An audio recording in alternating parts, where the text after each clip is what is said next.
boy, it's a weighty thing. It's not something that I do lightly or fast.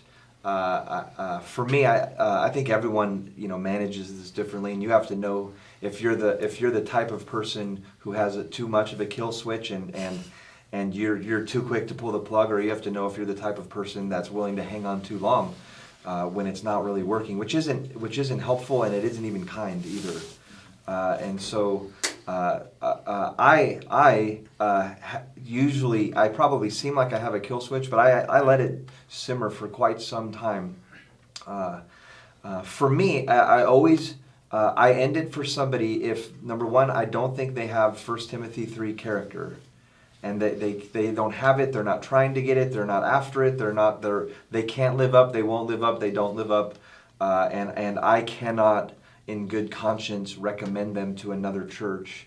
That is a huge indication to me that something's gone horribly wrong. And usually that starts a conversation where I tell them, I don't know, man, and then we begin to build from there. And if they can't build from there, and it becomes clear to me that I am not going to give them a positive reference to anywhere, then that's when it's over. A lot of times it's actually easier when it's character, because that's so clear and you want to protect the church from that.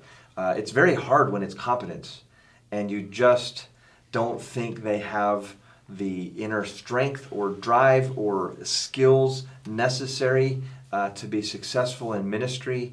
And I'll tell you, for me, I'm way more gracious. I'm way more slow. I'll put them in a different spot. I'll try them in a new thing. I'll put them in a new department. I'll let it work very hard, and it's a conversation I have with them. I'll let that go for quite some time. But if at the end because they just lack the basic, they're not going to be they're going to be faithful, but they're not going to be fruitful based on just a lack of gifting. That's a conversation that I will allow more time for, but eventually I will kind of pull the plug on the thing, and I'll be very honest with them, and it's I believe in everyone I bring into my program. I can tell you that every time I've had to fire somebody, it was my mistake. It was me. I'm the one who brought somebody in for the wrong reason, or I wanted to fill a slot instead of. And I have to look in the mirror and go, okay, what did I do wrong, and how can I do better?